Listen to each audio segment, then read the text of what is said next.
Boas tardes a todos, benvidos á última conferencia do ciclo de conferencias do Anuario Brigantino deste ano 2021.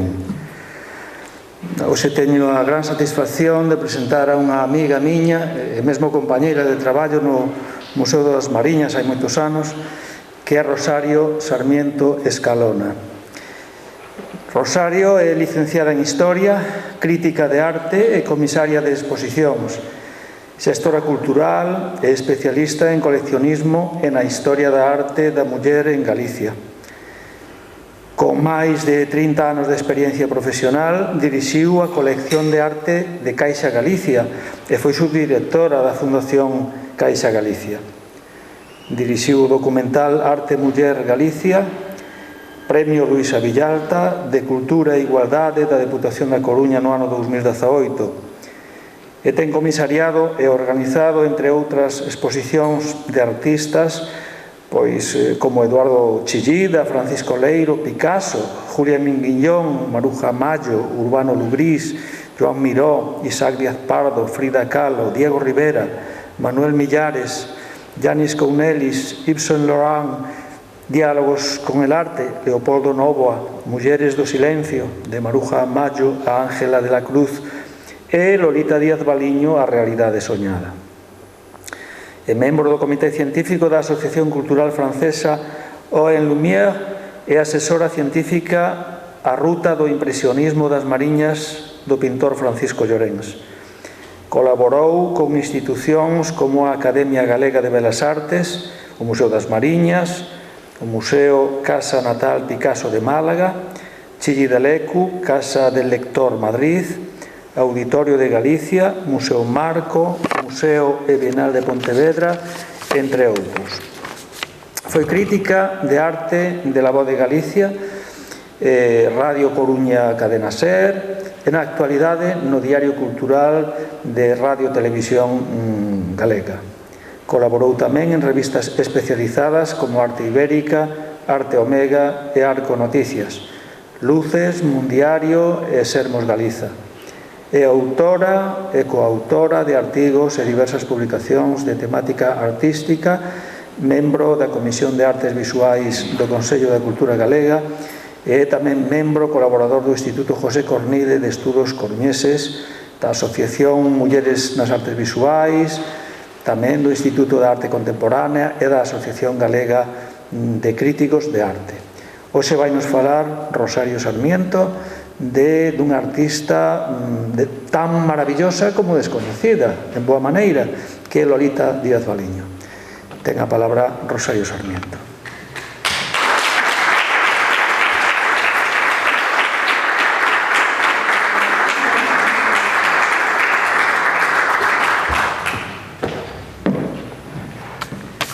Bueno, boa tarde a todos e a todas. Sacar antes a mascarilla para non esquecerme. Bueno, en primeiro lugar,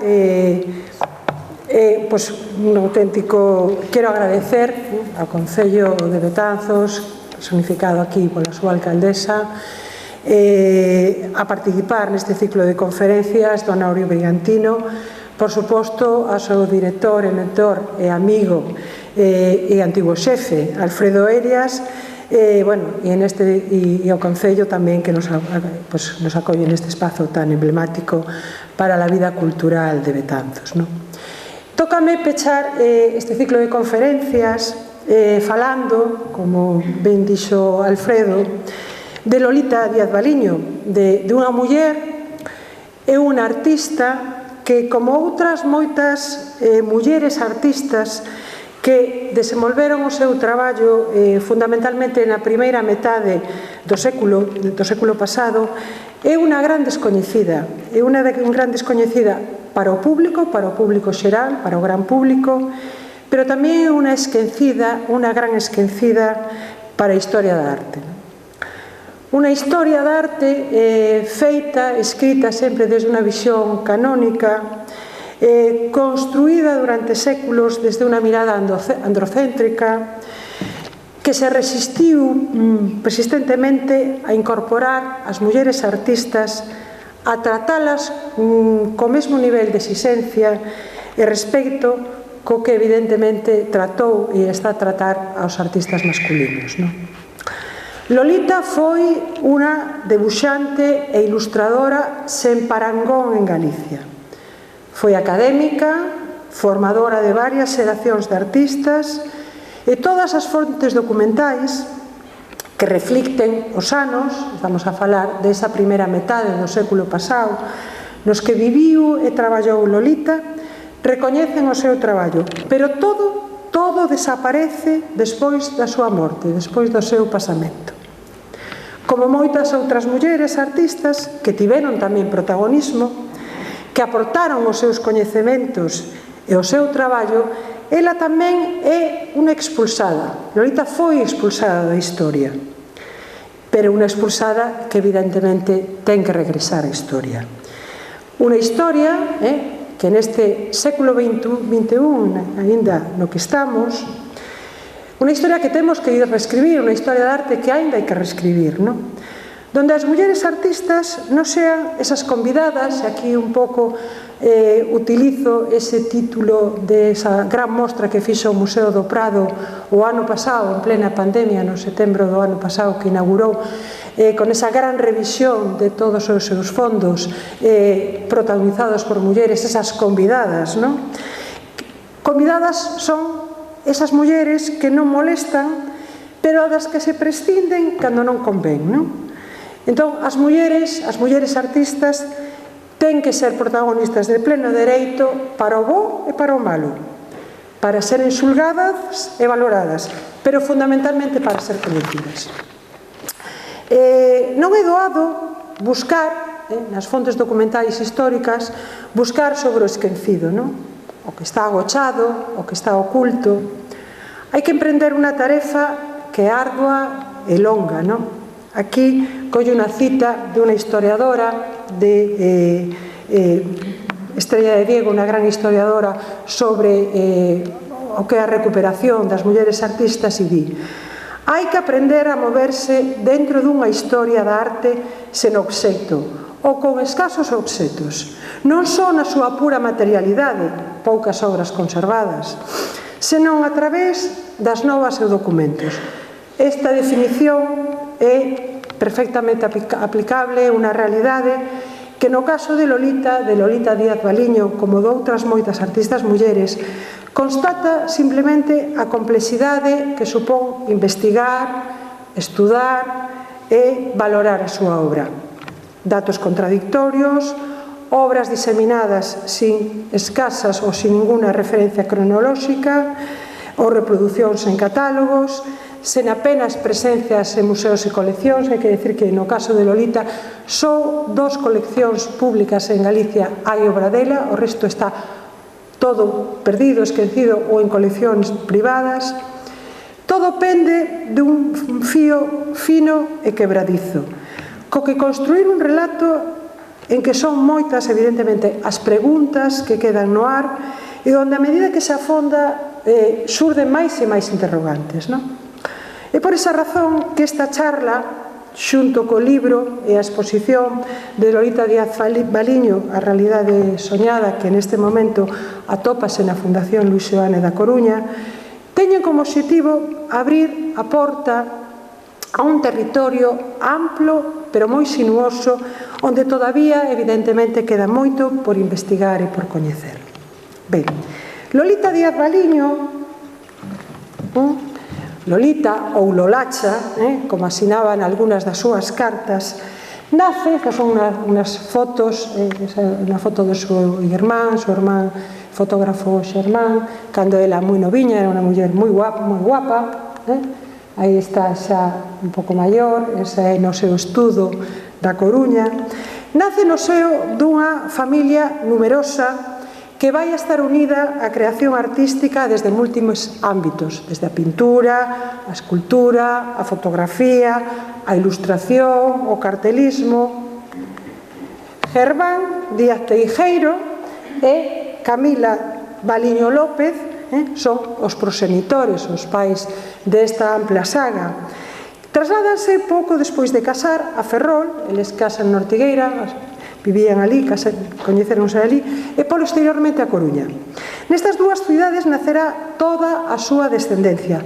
Camilo, pintor, muralista e escenógrafo, Camila, Germán, que faleceu ao pouco de nacer, Gonzalo, Indalecio, que foi delineante, prolífico escultor e director da Escola de Artes e Oficios da Coruña, tamén foi académico, Germán, músico e fotógrafo, Joaquín, Ramiro, silueteísta e caricaturista, e Lolita, a máis pequena, que nace na Coruña no ano 1905 e falece tamén na Coruña en 1963. O avó paterno desta numerosa saga familiar foi Juan Ramón Díaz de Arteaga Becaría en Navia, un ilustre apelido tamén unido a Betanzos, de familia fidalga do Pazo de San Fii de Bixón, e secretario do Concello de Ortigueira.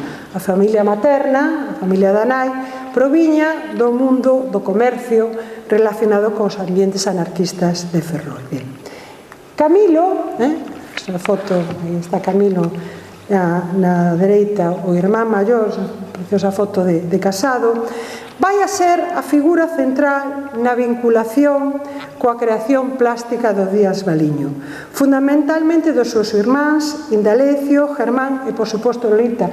Vemos nesta foto, a muller que está aí de negro é Lolita, o que está a seu lado é o seu sobrinho Isaac, os seus irmáns Germán e Indalecio, e aquela a que está ao lado de Isaac é a irmán Chita, a irmán de Isaac co seu marido.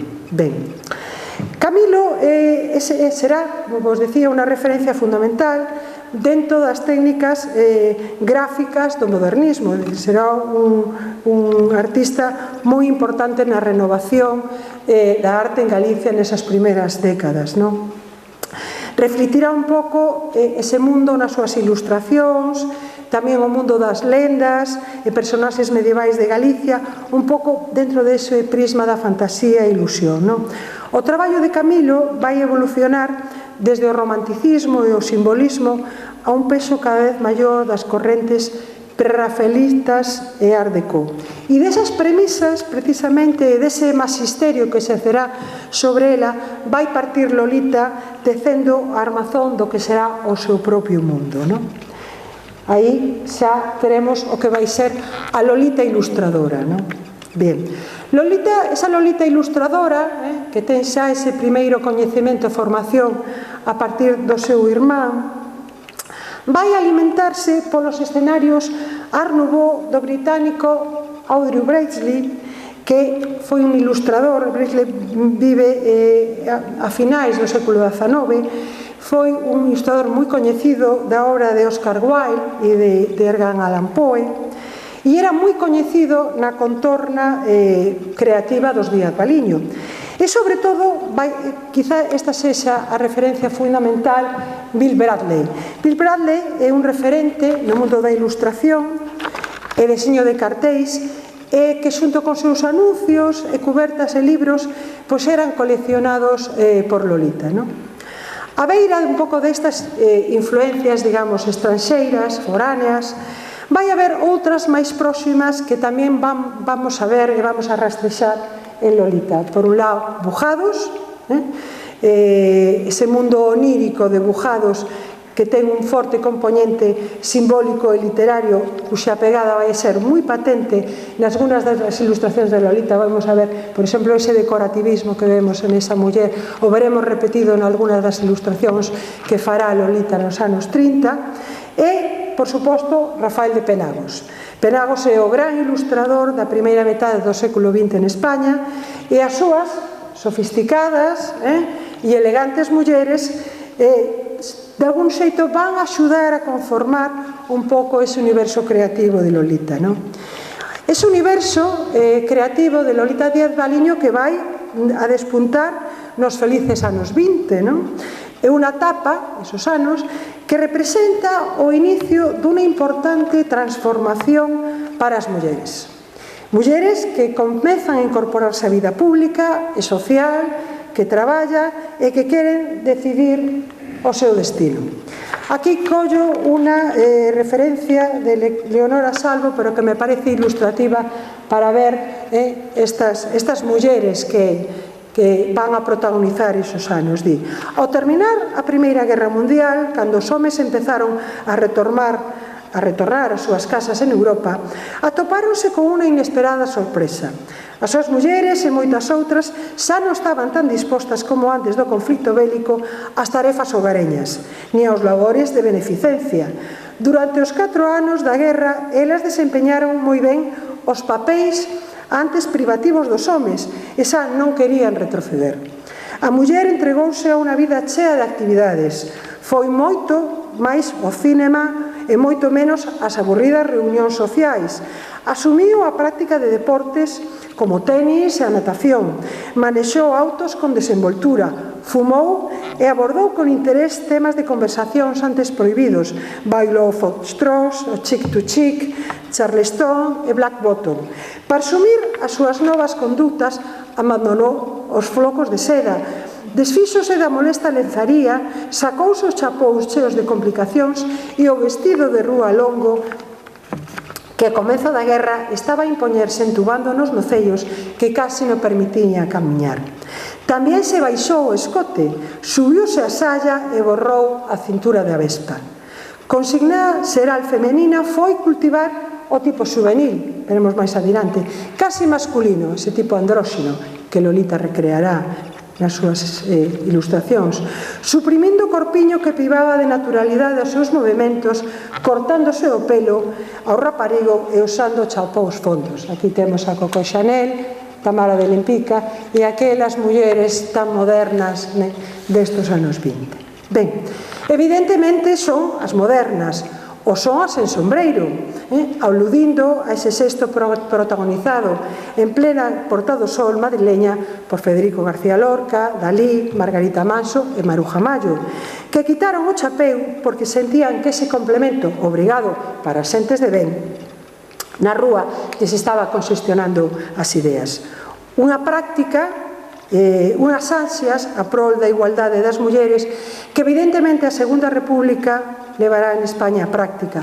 A lei do divorcio, o recoñecemento do matrimonio civil e o dereito ao voto femenino foron logros conseguidos co esforzo de moitas mulleres no afán de modernizar a sociedade española. Uns logros que se verán cernados cando o franquismo impoña un novo modelo de muller, relegada de novo a ser só nai e esposa. Lolita Díaz Baliño vivirá e reflectirá esa modernidade, pero tamén vivirá, tras a Guerra Civil, o peso dunha sociedade que relegará as mulleres artistas a cumprir as demandas de arte máis conservador ou, por suposto, a esfera da docencia que no seu caso levou á práctica, non?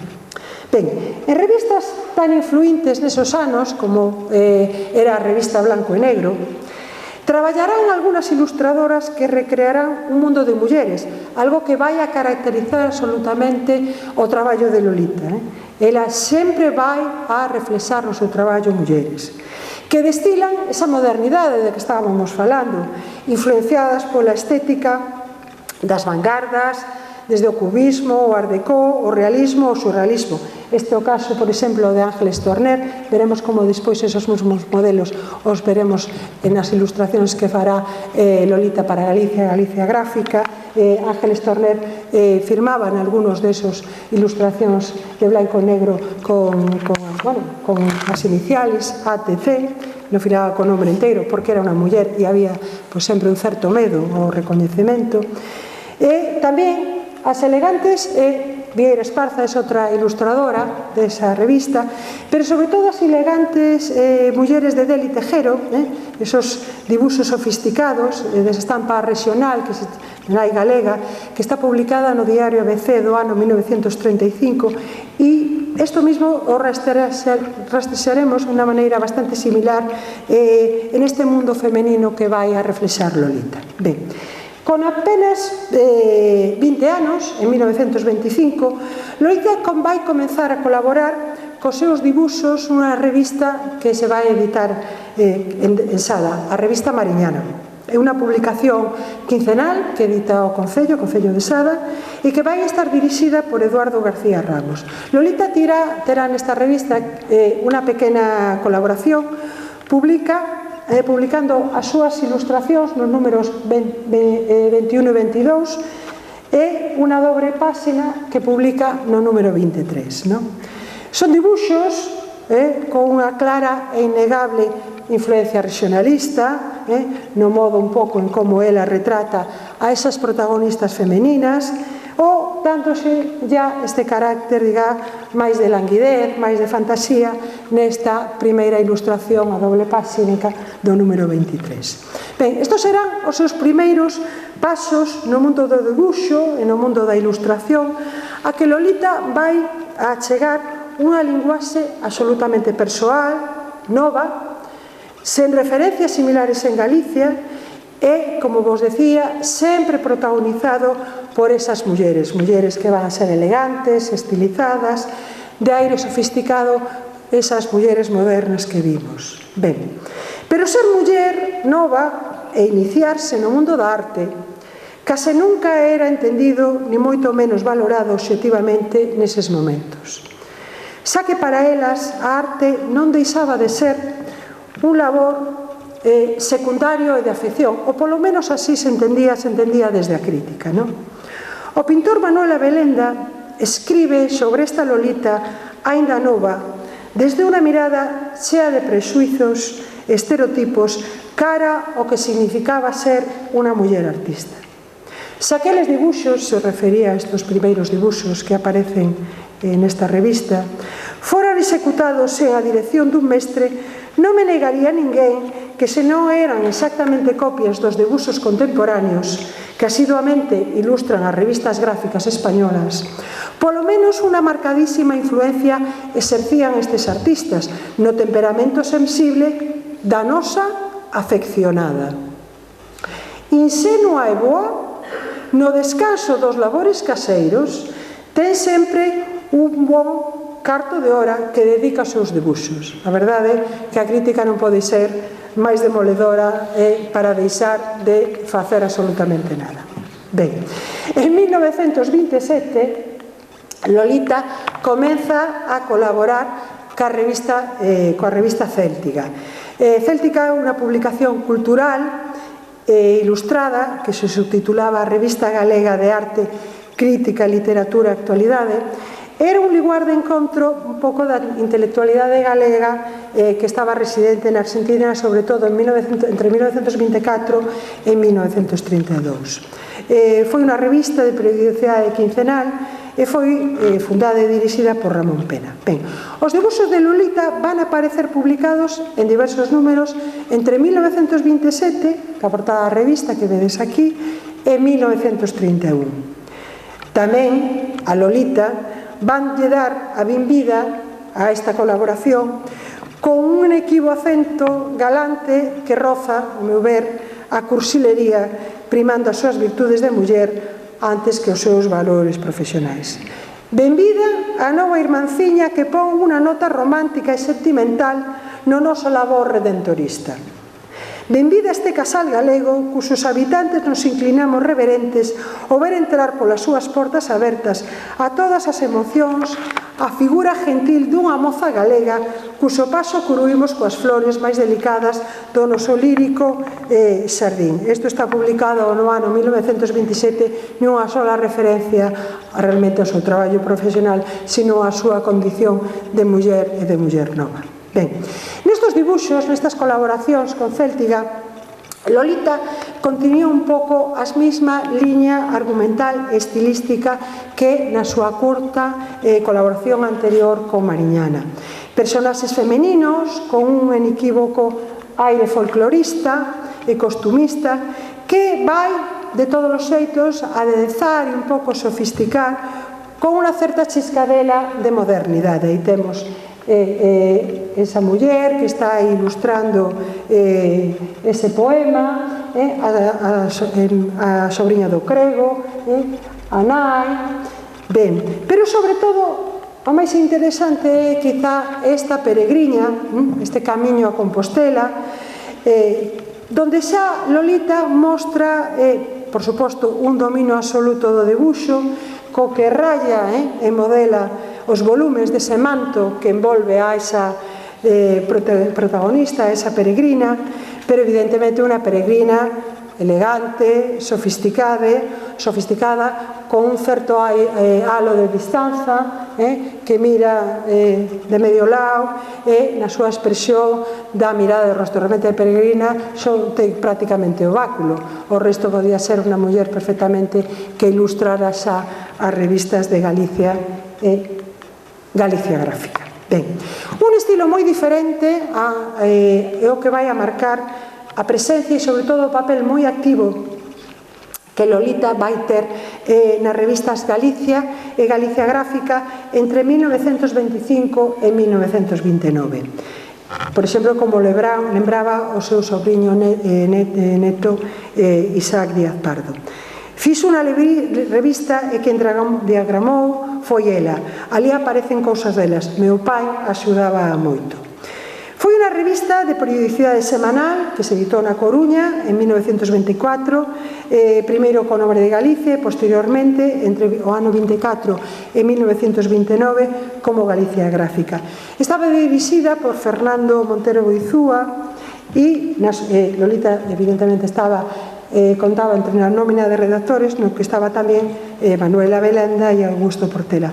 Tanto Galicia como Galicia Gráfica foi unha revista que de algún xeito que buscaba era reflectir a vida de unha cidade, da cidade da Coruña, de unha cidade nese momento cosmopolita, galeguista e republicana, e como era, evidentemente, a Coruña dos anos 20 e 30. Ben, Lolita vai a publicar un enorme número de ilustracións en sección fixas, esa sección de mujeres, esa é como estaba a posta en páxina e a ilustración dela, na que vaise perfilando o rasgo dun novo modelo de muller, unha muller activa, unha muller traballadora, deportista, mundana. En todos eles, Lolita recrea, por suposto, unha muller idílica, sofisticada, de óvalos perfectos, silueta tamén estilizada, con cabelos curtos, aquí tamén un traxe de moda, cabelos curtos, esa muller, por exemplo, que está ca raqueta do tenis, en distintas actitudes e apariencias, vestida a moda, con seus sombreiros e tocados de plumas, ou seus vestidos de oriental, como vimos antes, con un estilo de con. Mulleres, evidentemente, que aspiraban e soñaban con ser donas do seu destino, con ser modernas, plasmadas con un dibuixo sinxelo e sobrio, pero dinámico e preciso. Aquí está tamén moi bonita. Ben, aquí outro... Ai, perdón, estou pasando para diante. Ben, estas mulleres van a protagonizar tamén as súas colaboracións publicitarias en diferentes follas, programas, revistas ou xornais, anuncios da Casa Barros, na Coruña de 1929, estes anuncios tamén de refrescos, ou este de Aguas do Incio, ou este do Vino Sansón, que está reproducido, por exemplo, en varios programas das festas de Betanzos, este outro tamén de Vino Palacio, ou este reproducido na revista Núñez de Betanzos do escudo do antigo Reino de Galicia. Ben, outro medio onde Lolita publicará tamén as súas ilustracións será no xornal La Voz de Galicia entre 1926 e 1937. O seu nome vai aparecer de forma máis puntual, vinculado aos anuncios de festas estivais da cidade, a chega do Ano Novo, do 25 de xullo, ou tamén a publicidade, isto son os carnés da Asociación da Prensa, ou a publicidade con mulleres que coa súa moderna e deportiva imaxe pois vendían as bondades, en este caso, do produto que anunciaban. Entre todos eles destaca un pouco pola súa modernidade, un pequeno dibuixo co que ilustra esta aposta en páxina do xornal, o que debía ser, en ese momento, na Coruña, todo un acontecimiento na vida social dos anos 20 coruñeses, que era o baile de entroido do Sporting Club Casino. Unha parella, vemos aí, elegante, vestida e peiteada, por suposto, a moda, esa moda de co, protagoniza ese anual, entendemos que probablemente moi elegante baile do entroido, casi con un aroma, casi nos parece de Gran Gatsby, que Lolita transmite con un dibuixo simple e delimitado, pero enormemente expresivo.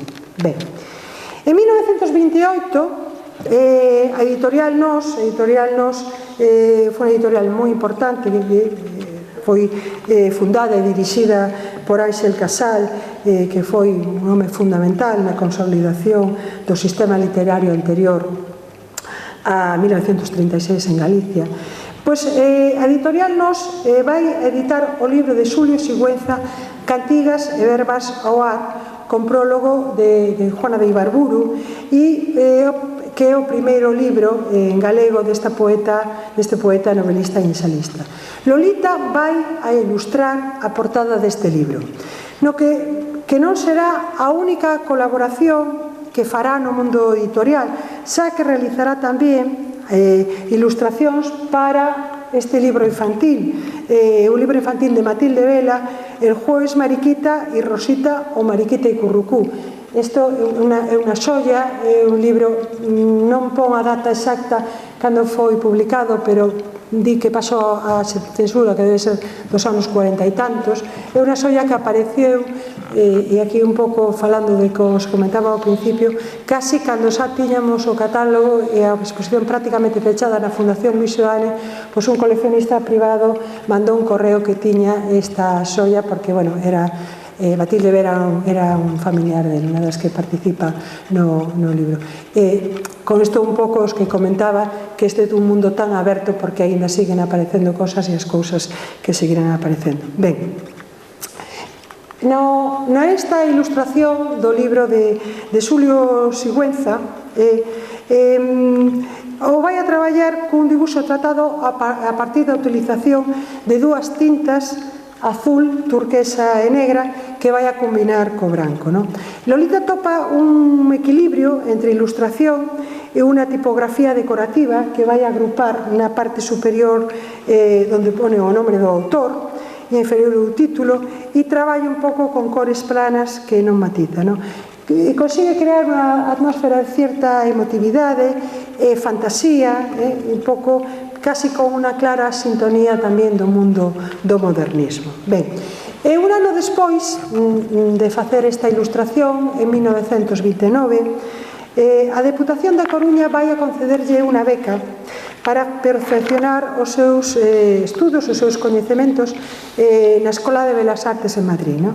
Bueno, son 2.000 pesetas, leo un pouco a acta da Diputación, e de 2.000 pesetas no ano actual, que percibirá na parte proporcional co obxecto de cultivar as súas aptitudes para o dibuixo artístico que ven cultivando, e visto así mesmo o informe emitido pola Real Academia de Belas Artes da capital, que se remitiu esta instancia ademais dos traballos presentados pola solicitante. É dicir, que Lolita gaña esa beca e, por exemplo, a Diputación vai a denegarla a un pintor en ese momento xa tan importante como foi Juan Luis. Ben, esta beca, ademais de supoñer evidentemente un recoñecemento institucional a súa valía, puido resultar realmente decisiva e importante para o desenvolvemento da súa carreira profesional, como artista, pero renuncia a mesma por motivos personais. É dicir, anos despois, nunha entrevista que despois os lerei, unha entrevista curta, pero creo que moi ilustrativa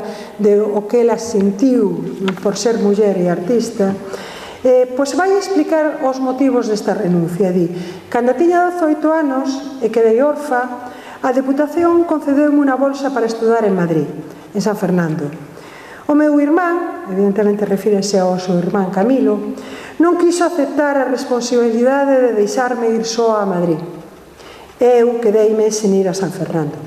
Non foi, desde logo, unha decisión baladí. Eu estou segura que Lolita tería aproveitada esta oportunidade nun momento no que as mulleres, además, estamos falando dunos anos, comenzaban a ter unha certa presencia no mundo académico.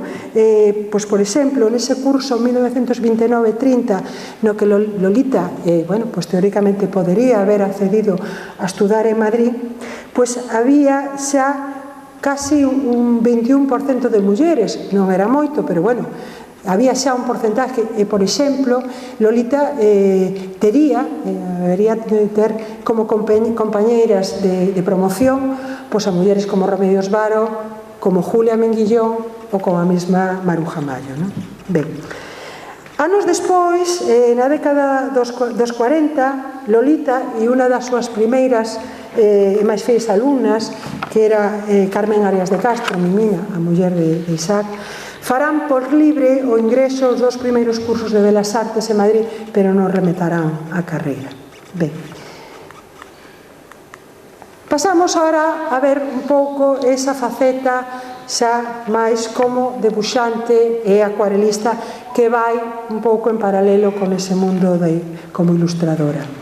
Ben, a comezo dos anos 30, da década dos anos 30, Lolita vai incrementar a súa presencia pois, en distintas exposicións colectivas. Hai que dicir que solamente fixo dúas exposicións individuais, unha no ano 1951 e outra no 58, pero xa en Cuba, en Habana. É dicir, sempre participou en exposicións colectivas, non?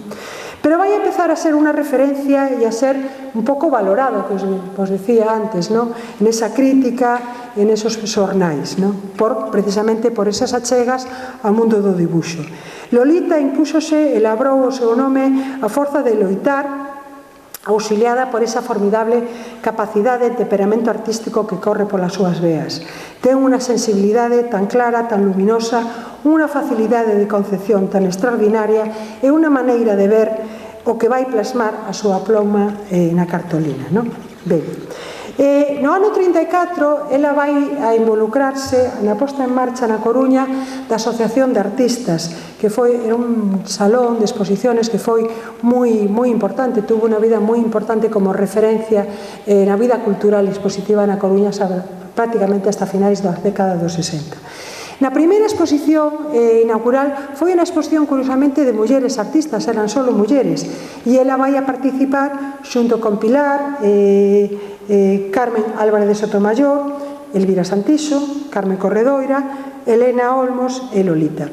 Lolita vai incluir nesa mostra unha moi amplia representación do seu traballo, unas 22 obras entre debuxos, aguadas e acuarelas. Por algúns dos seus títulos, Fantasía Verde, A Vedette ou Abanico, ahora veremos algunhas delas. Vamos de novo ao principio, perdón. Podemos imaginar o poso significativo tanto desas modernas e glamurosas mulleres como dese mundo modernista, non? Onírico, colorista, que vai a caracterizar tanto a súa obra.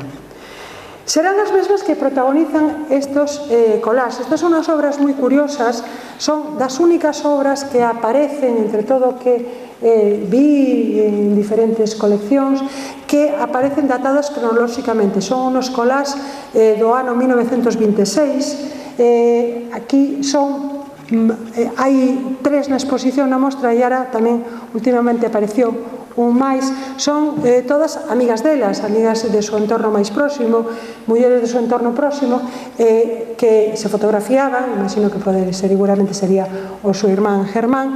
Ela recortaba e despois pegaba sobre un cartel e facía esos collages realmente fantásticos, non? Ben, xa pasaríamos a estas acuarelas. Esta é unha acuarela pequeñísima feita sobre tea, con unha técnica extraordinaria. Isto sobre pergamiño. Fixáramos esa muller en traxe de baño que víamos antes en Penagos, por exemplo. Isto é curioso porque un dibuixo, unha acuarela feita sobre pergamiño, e iso vai tapando esta esta parte inferior do dibuixo, é dicir, o pergamiño envolve a esa muller en traxe de baño tan fantástica e tan moderna, non? Ben, o mundo tamén oriental, esta danzarina que é extraordinaria, o mundo das fadas, dos sonos, como estas fadas de caracol, as hadas de caracol, ou estas outras hadas, non? Ben, que serán, pois, todas esas protagonistas absolutas da súa obra. Ben, nos anos 50, esas mulleres que viñamos tan libres,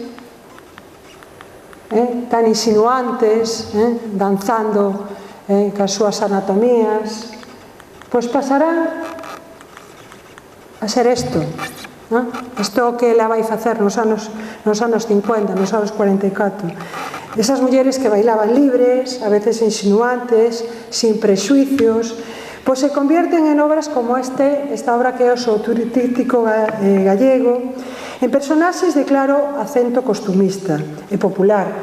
Xa non hai cor, senón tintas oscuras, isto está feito con tintas. Eran tamén tempos oscuros. Non eran momentos, por suposto, para que as mulleres puideran mostrar ningún signo de modernidade.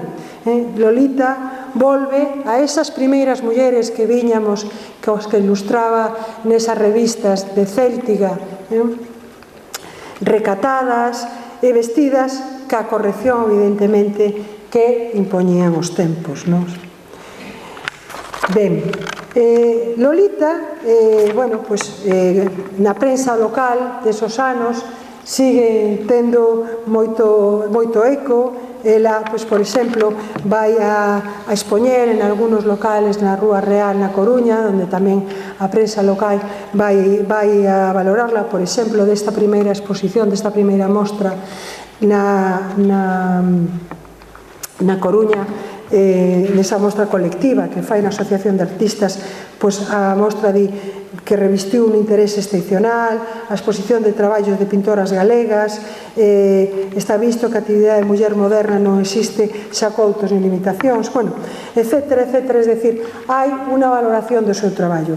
Lolita incluso, nunha carta ao seu irmán Camilo, para ela o seu irmán Camilo non foi solamente a persoa que a introduce no mundo da ilustración, no mundo da arte, sino foi sempre un auténtico soporte emocional e vital para ela, non? Pois fai, por exemplo, o balance moi positivo desta mostra e di: da exposición moi ben, vendín 5 dibuxos e os 5 a precio de catálogo, non foi moito, pero non me queixo, un dos meus dibuxos vai para Santiago. Ben, en 1935 deixa a Asociación de Artistas, deixa a directiva, e vai ser sometida a unha operación quirúrxica en Santiago, unha operación que penso que debió de ser tamén bastante traumática para ela, ou polo menos eso é tal como o relataba anos despois a súa íntima amiga Mimina, Carmen Arias de Castro. Ela tiña moitos pretendentes porque era unha muller guapa, era moi elegante, pero tuvo un contratempo, un cancro á matriz. Puente Castro, Valeiroina, a ela encantabanlle os nenos, tivo moita pena por iso. Ben, en xuño de 1936, a prensa local publica unha noticia dunha nova faceta profesional que ela vai a cometer. Vai a ser o deseño de vestiario. Vai facerlo para unha opereta, para a opereta Geisha de Sidney Joans, que vai a coral polifónica o eco vai a representar no Teatro Jofre de Ferrol, que son deseños que, seguindo un pouco as noticias da prensa dese momento, estiveron tamén expostos en distintos escaparates da cidade. Era algo bastante corrente, que en moitos dos escaparates das tendas, sobre todo das súas máis concurridas, artistas expuseran o seu traballo. Non vai a ser os únicos deseños de roupa que realice e que plasme en vistosos dibuxos. Estos son algunos dos álbumes, corresponden a álbumes de dibuxo dela, para que vexades un pouco esa facilidade que ela tiña. Pero estos son outros dibuxos que fai desas mulleres, neste caso de traxes de galega de Muradana, de traxes populares. Igualmente, xa nos anos 50, vai a decorar tamén pequenas pezas de cerámica, de porcelana do Castro, pois algunhas con dibuxos infantís, son sobre todo dedicadas a sobriños netos, a xente tamén do seu entorno. Ben, o golpe de Estado de 1936 e o inicio da Guerra Civil debeu de ser, sin ninguna dúbida, un acontecimento moi traumático para a familia Díaz Baliña. Camilo, o irmán maior, que é ese gran referente para a vinculación co mundo artístico da familia, é asesinado. O seu fillo Isaac salvará a súa vida escondéndose en casa do seu tío Indalecio, irmán do seu pai de Lolita en Coruña, pero anteriormente a marchar a Coruña vai agocharse nesta casa en Betanzos. A través dunha serie de cartas escritas por Lolita que van dirixidas ao seu irmán e familia entre 1933 e 1935, é patente precisamente non só o agarimo fraternal, senón o referente, o que os comentaba, ese referente profesional que para ela é o seu irmán maior, en que se apoia, quen consulta e quen pide axuda en distintas cuestións.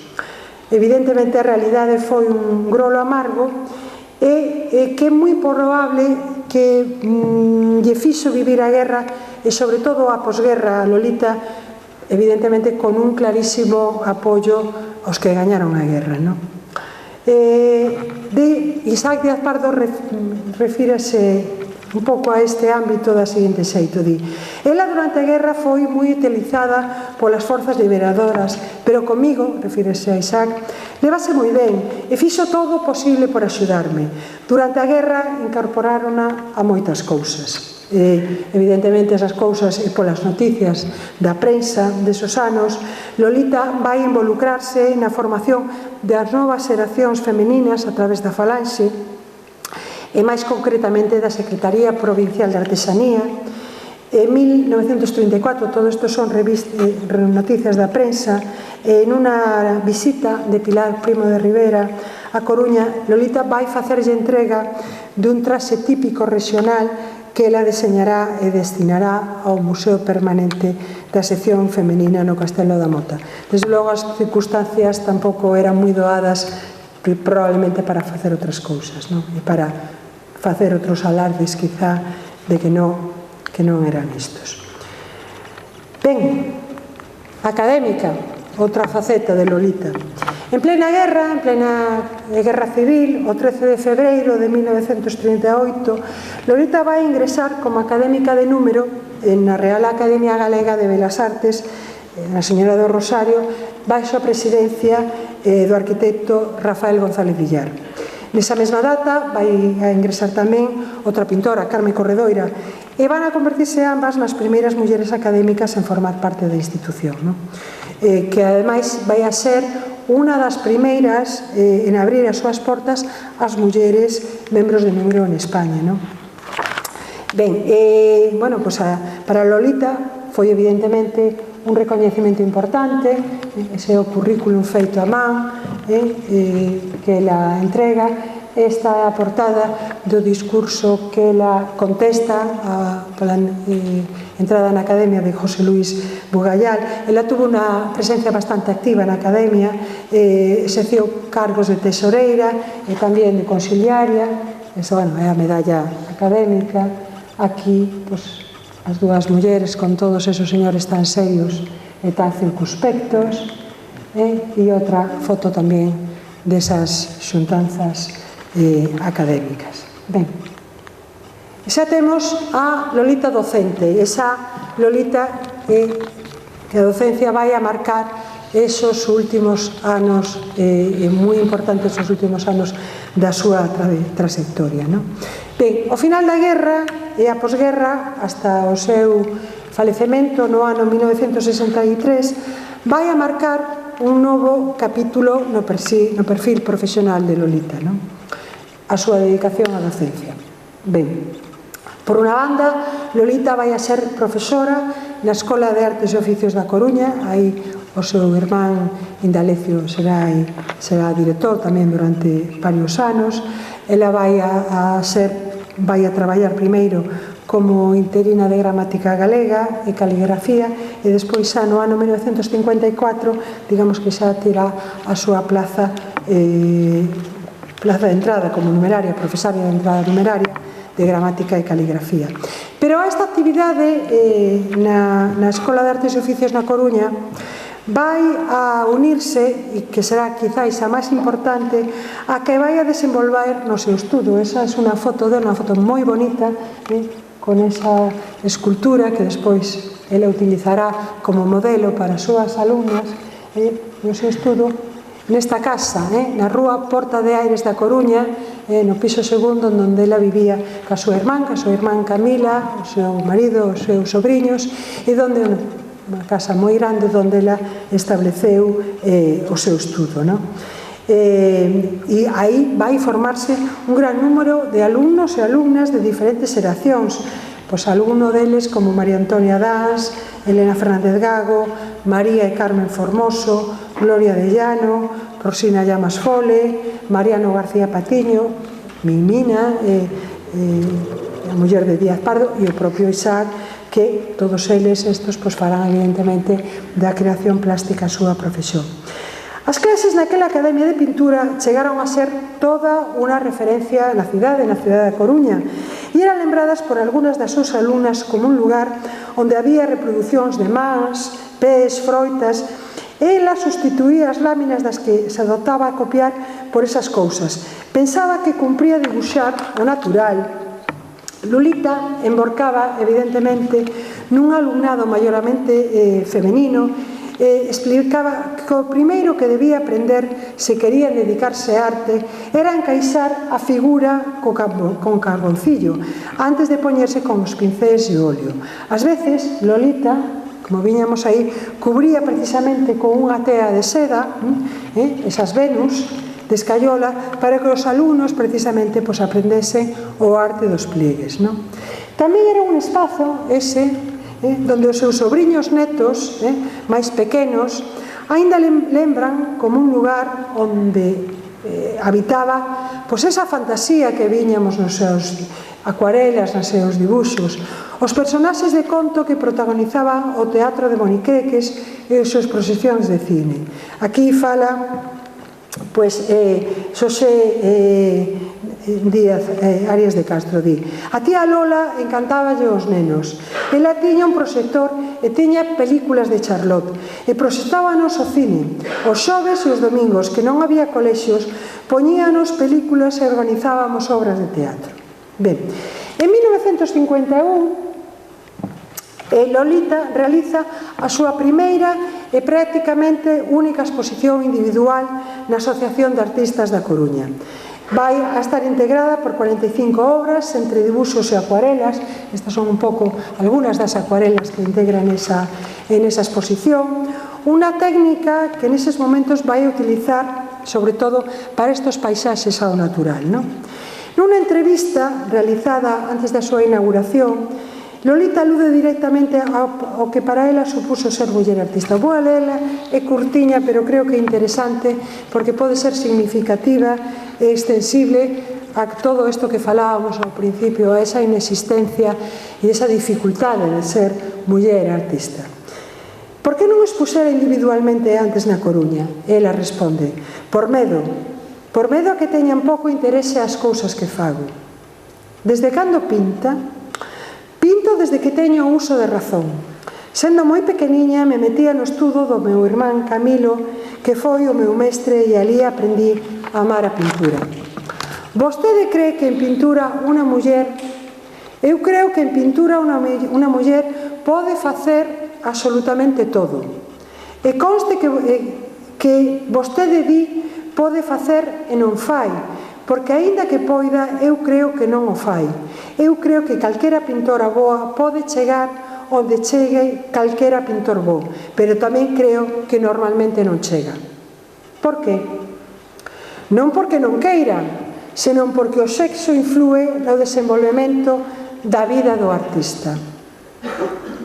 Atribúe isto a que nunca houbese unha pintora como Rafael, como Velázquez ou Renoir. Exactamente. Quizáis dentro de outros 20 anos debeunas a transformación do ambiente do mundo, xa moito máis favorable á actividade femenina. Pero ata agora iso non foi posible, e digo por experiencia propia. Conteme esa experiencia. Por exemplo, eu non podo sair ao campo porque, sendo muller, chamo a atención que un home aforraríase. Gustoulle nacer home? Gustaríalle nacer home? Non se trata diso, pero o sexo influe. Cando tiña 18 anos e quedei orfa, a Deputación concedeu unha bolsa para estudar en Madrid, en San Fernando. O meu irmán non quiso aceptar a responsabilidade de deixarme ir só a Madrid e eu quedeime sin ir. Que fará cando deixe de pintar? Morrer. Evidentemente, toda unha declaración de principios do que neses anos supoñía para as mulleres desenvolver unha carreira profesional como artistas, enfrontarse a un traballo mediatizado polos estereotipos e prexuizos dunha sociedade que antepoñía a súa condición de mulleres o intereses e achegas do seu traballo. A esfera da docencia, como foi no caso de Lolita, foi un dos camiños que moitas destas mulleres emborcaron o seu talento. En 1962, un ano antes do seu falecemento, os seus alumnos coruñeses, isto é realmente unha xoia, é un díptico pequeniño que eu atopei no arquivo provincial da Coruña, e pois esas alumnas lle faen unha homenaxe a esa querida profesora que anos despois ademais lembrarán como algo de gran valor nas súas trayectorias. Para Lolita, aquí está esa foto tan bonita, ela aí rodeada no centro con todas esas, todas mulleres, por certo, alumnas, e esta é un retrato feito por unha delas, unha alumna extraordinaria, Rosina Llamas Fole, que morreu moi nova, pero tamén absolutamente esquecida, pero moi interesante, e da que a propia Lolita xa falaba dela con fruición. De feito, ela di, bueno, isto é de unha entrevista nun periódico, e ela xa fala aí da importancia que ten para ela as súas alumnas, e fala de Rosina como unha das súas alumnas máis importante. Evidentemente, esas clases para Lolita significaba a satisfacción de ver que poden chegar a ser esas alumnas ou esos alumnos máis do que eu fun todos aqueles que eu ensinei, e alcanzar ese plano moi superior ao meu. Ben, os soños, esos soños dos do que Monzábamos, esa ilustradora desos soños, formaron evidentemente parte da realidade dese mundo cheo de cor e de fantasía que ao longo da súa vida creou Lolita. O seu dibuixo firme, seguro, preciso, pois vimos, apreciamos tanto nesas comezos, nesas primeiras ilustracións, vimos tamén nas súas acuarelas, nas súas sanguinas, incluso en calquera dos seus bosquesos máis simples. O nome de Lolita aparece de alguna maneira unido a unha maneira de ilustrar ese mundo femenino, evidentemente refinado e elegante, en esos momentos, nesos anos 20 e 30, que eso simbolizaba esos novos aires de liberdade para as mulleres. Unos aires de liberdade que ela sendo moi nova, estos son unas declaraciones que ela fai no ano 29, cando ten 24 anos, pero un mundo que ela extrañaba. E di, gustaríame ser home para poder ir ao estranxeiro, viaxar soa, vivir libre, estudar, e claro, demasiado nova para ir por eses mundos. Hai que se conformar. E quizáis por eso eu deixo a pregunta no aire, que para ela, evidentemente, penso que a realidade non foi outra cousa que un sono moi fermoso. Moitas grazas e, se queredes preguntar calquera cousa, sino tamén podemos ver o documental feito por Xurxo Lobato, que está neste momento tamén na Fundación Luxone, producido pola Fundación, e que completa un pouco con distintas aportacións de persoas que, pues, algunos que coñeceron e outros que tamén tuveron unha certa vinculación profesional un pouco con o mundo que representou Lolita, e podemos verlo. Pois moitas grazas pola vosa atención.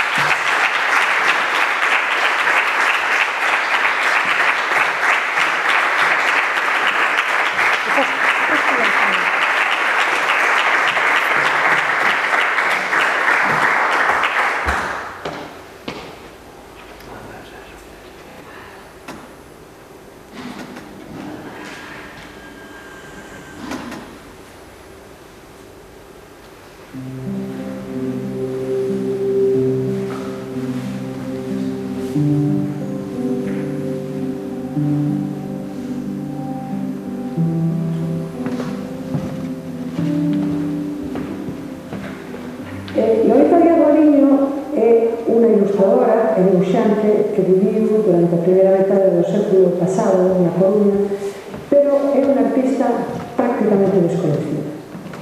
Con esta mostra da Fundación Luxone, o que pretendemos é poñer en valor o seu traballo, darlo a conocer e, sobre todo, dar a coñecer tamén a pluralidade de ámbitos que conformaron a personalidade de Lolita, porque, además de dibuixante, ilustradora e unha gran acuarelista, foi académica, foi unha das primeiras mulleres académicas de Galicia e unha gran formadora e mestra de novas xeracións de artistas plásticos.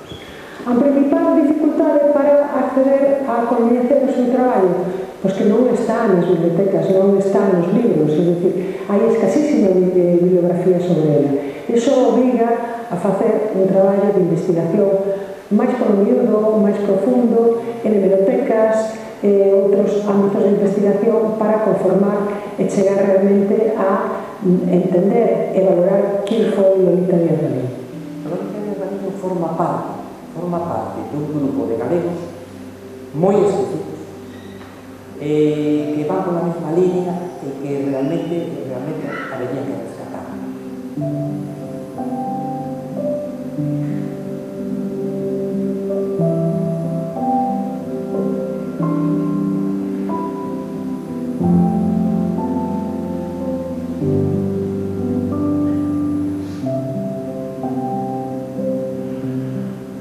Hay algo curioso respecto a la familia de Lolita Díaz Baliño, que procedemos también fundamentalmente de comerciantes que dicen vena artística en principio. Sin embargo, todos os irmáns, os 9 irmáns Díaz Baliño, dos que Lolita era a última, a máis nova de todos eles, pois a 5 deles chegaron a ter unha faceta artística. Como todos sabedes, a familia Díaz eran todos artistas, pero naturalmente aí había un que destacaba sobre todos, que era Camilo Díaz, que era o irmán maior, era un home que tanto intelectualmente como plásticamente tuvo unha influencia enorme sobre todos os irmáns, e tamén, por suposto, con Lolita Díaz Baliño.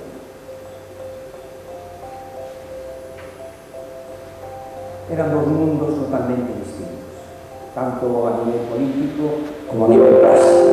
Un se vai polo mundo, digamos, elegante, galante, e outro se vai polo mundo da realidade, da historia, das tradicións. Camilo é unha persona de esquerdas, comprometido co galeguismo, máis adiante que a Fronte Popular, e Lolita non, Lolita é unha personalidade políticamente de dereitas, claramente, non? Teño algún recordo de andar polo seu taller, eu de pequeno, enredado alrededor dos cabos, por aquí, por alá, na casa dela, no primeiro piso, no número 1 de la Puerta de Aires, e xa se daba a tía Lolita cos alumnos a enseñarles a facer, a pintar.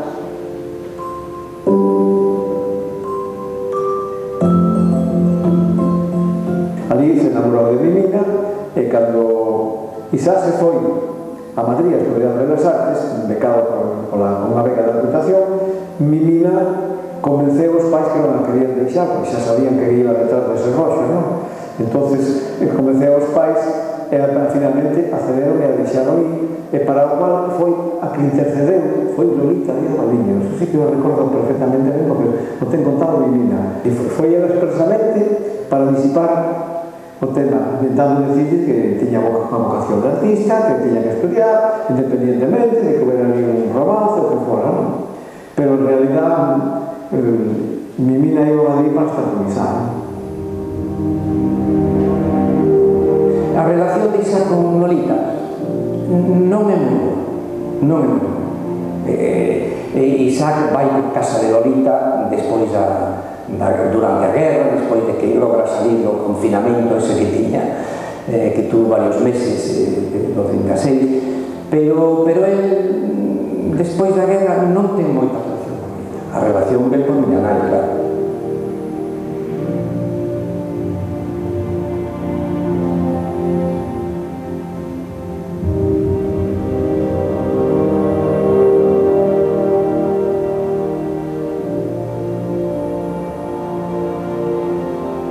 Lolita Díaz Valiño é claramente unha muller na modernidade, no seu momento, na súa época, que opta tanto desde o punto de vista artístico, creativo, polas que son as correntes de vanguarda nese momento. Vemos claramente nos seus estilos, desde o decorativismo en moitos casos modernista, pero despois tamén a utilización xa nos anos 20, 30 de un estilo máis art déco.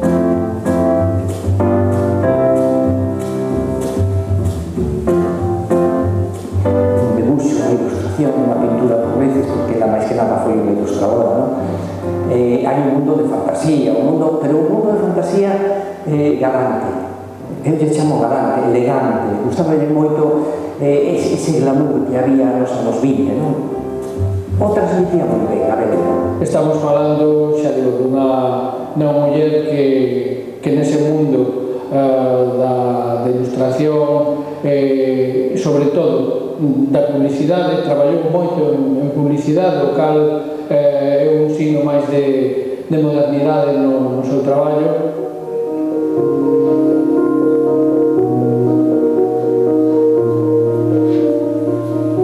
As mulleres traballaban na terra e traballaban no mar. Eran escravas da terra e eran escravas do mar. Pero nas cidades, nas vilas galegas, as mulleres conseguiron acceder a certos campos da cultura. Van conseguir a través da arte entrar nese mundo e poder expresarse. Ese é o caso de María Dolores, coñecida como Lolita, que gracias a ese ambiente da Coruña pudo manifestar as súas actividades artísticas inda que condicionada por ser muller. A autora que homenaxeades forma un pouco dunha illa, porque realmente era solteira e funcionaria. Entón, neste sentido, gozaba dunhas liberdades, dunha autonomía económica que quizá era unha excepción, porque o resto das mulleres sometidas aos maridos, en fin, a capacidade de acción era realmente mínima, non?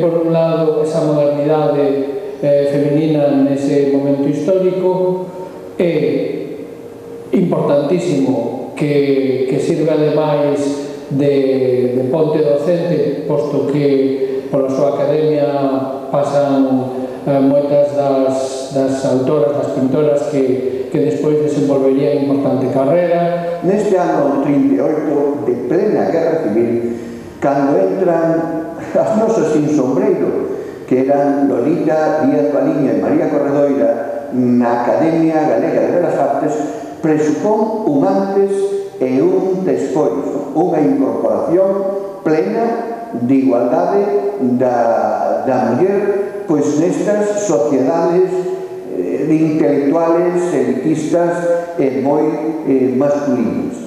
A partir de aí hai un gran momento de eclosión artística, non? O tríptico das fadas que está depositado na Diputación da Coruña, logo levado ao Museo de Belas Artes, expresa moi ben ese mundo de interacción paisaxe e paisanaxe, o mundo do pancentismo con tanta influencia irlandesa e que callará moi profundamente no seu sobrinho Isá Díaz Pardo ao cabo do tempo.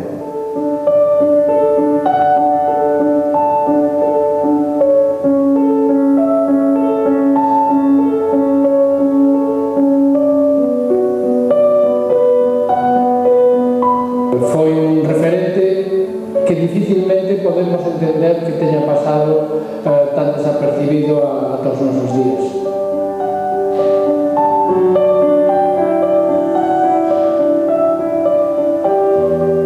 Lolita era unha muller excepcional en todos os sentidos, tanto humanamente como plásticamente era unha muller excepcional. Na Coruña tiña ali o obradoiro na Porta de Aires, que foi unha referencia no seu momento na Coruña.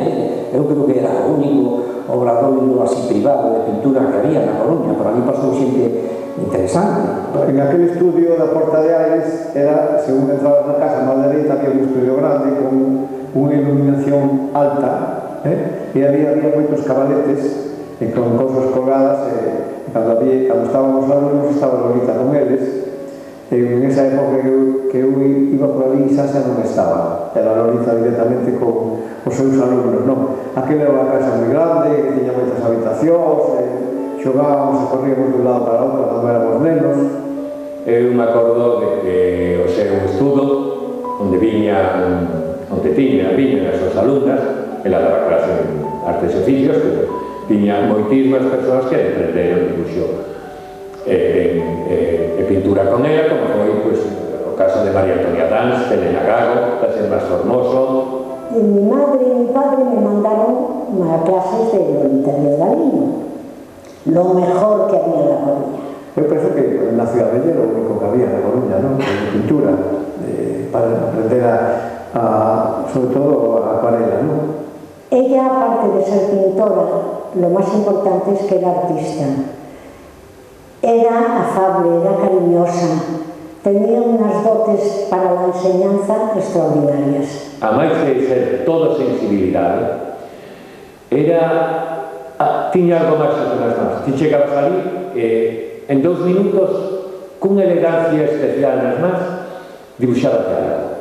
Nos enseñaba a mirar, no solo ver, mirar.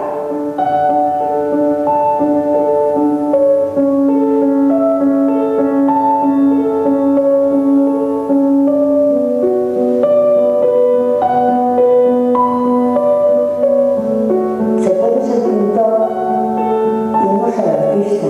Ella era artista, era humana, era cariñosa, era dulce. Nos hacía amar de tal manera los trabajos que hacíamos con muy pocas cosas.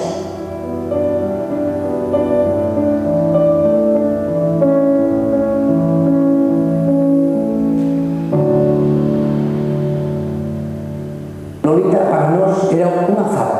Esas fadas que pintaba ela, pois ela era unha fada.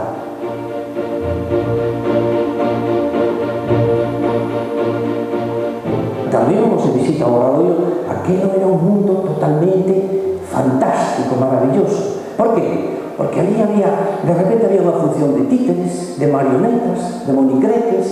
Outro día de repente había unha función de cine. Ela ponía cine no seu Obradoiro. Facía sesión de cine, de teatro, de monicreques. Era increíble. Moi especial, facíanos un guiñón, un teatro guiñón cos medios que había daquela, acórdome dos seus persoaxes, de Toupouce, da Bruxa, por suposto, disfrutábamos moito e facíanos, levábache facer diálogo entre os persoaxes do guiñón, que a máis dedicábamos toda a habitación, Unos rapaciños como unos pequenos que íbamos ali, quedábamos apampados, era un mundo moi fantasioso, non? Para nós.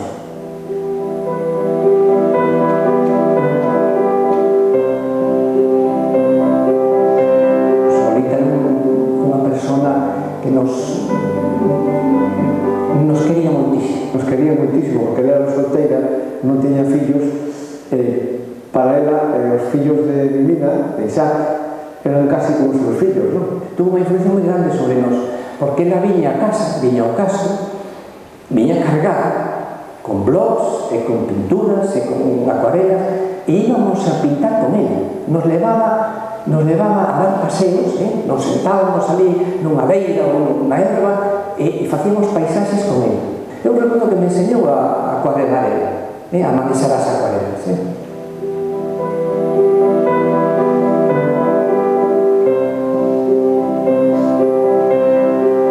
Aparte de ser moi creativa, la copiaba do natural, o tema das flores, daí as súas acuarelas tan limpas, tan perfectas, é unha técnica dificilísima e ela dominaba.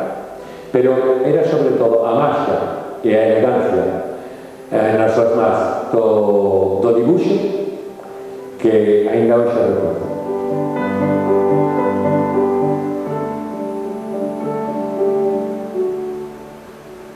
Tantos anos que teñen pasado, que morreu, recordo no ano 63, o día 13 de novembro, e queda aquela sensación de que vais a ser unha persoa entrañable, querida, e que se mimaba a todos, como mimaba os seus cuadros, como mimaba os seus alumnos e alumnas, e como mimaba a natureza.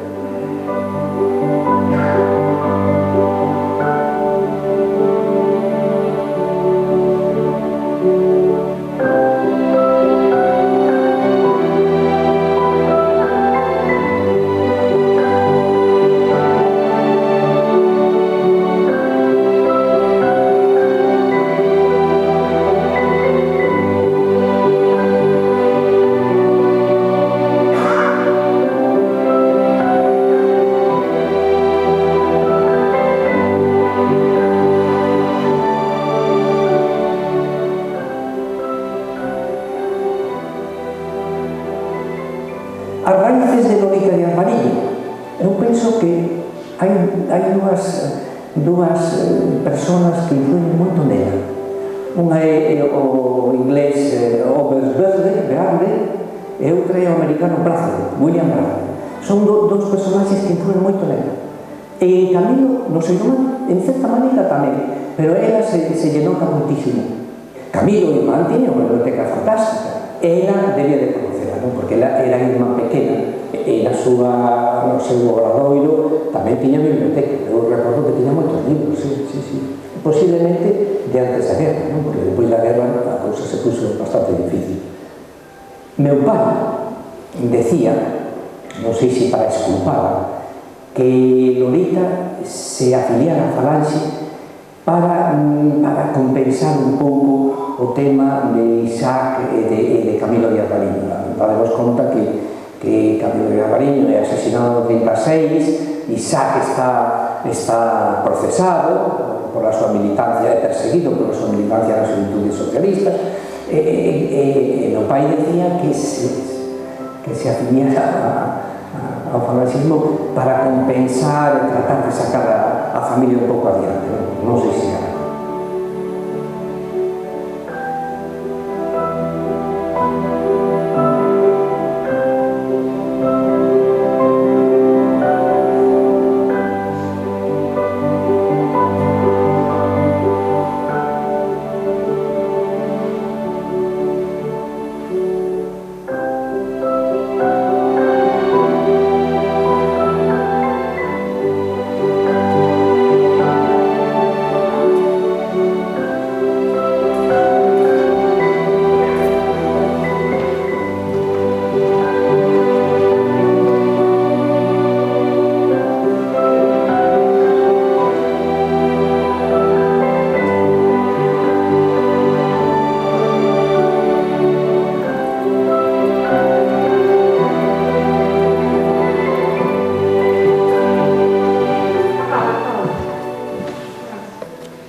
¿Ya está?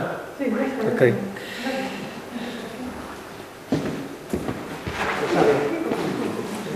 Bueno, si estamos viendo con permiso da alcaldesa que manda aquí, pois é o momento de preguntas, de observacións, do que queirades. Pero desde logo, apagamos. Debíamos de... Apaga eso, ten que apagamos. Sí, apaga. Que sabes como que eu non sei. Quitada, sí, o sei. A ver, un segundo. Bueno, apaga tú. Sí, te atendré. ¿Sabes lo que pasa? Esta zona... No te preocupes. Bueno, no sé si queréis preguntar cualquier cosa, cualquier duda que después de ver este documental, que debe ser la versión sin los créditos, ¿no? Bueno, un error, pero el documental está tal cual. Apagar aquí. Oye, seguide porque eu podo mirar aquí, non vos preocupéis por mí. No sé si queréis preguntar algo o decir alguna cosa, comentar algo de todo lo que vimos. ¿Qué pasa? Pues está. Ya está. Sí. Bueno, Alfredo, tú no preguntas nada. Bueno, eu... No dices nada. Eu estou enamorado desa muller, o sea, completamente. Me encantou, o sea, como me gustaría conocela. Sí. Verdaderamente, me parece maravilloso. Sí. A súa imaxe me parece tamén é un imán, non? Ela, a súa imaxe de como muller, pero logo pois penso que ademais se moven en unhas épocas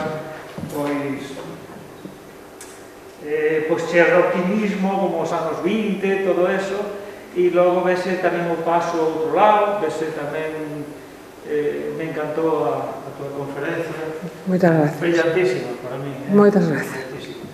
Me encantou como acentuaxe, puseste o acento pues, no tema de que é unha muller e todo o que se supón en unhas épocas, ainda hoxe ten os seus problemas, pero daquela era moito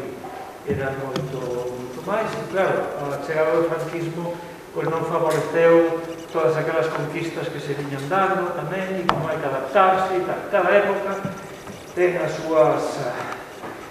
códigos, digamos, e esta muller, pois, en ese sentido, pois, é todo un referente para ver eso, eso desde o punto de vista femenino. Sí, e bueno, non sei. Bueno.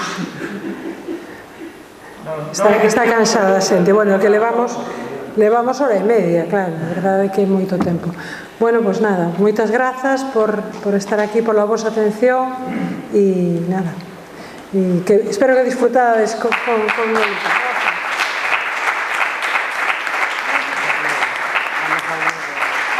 Vale.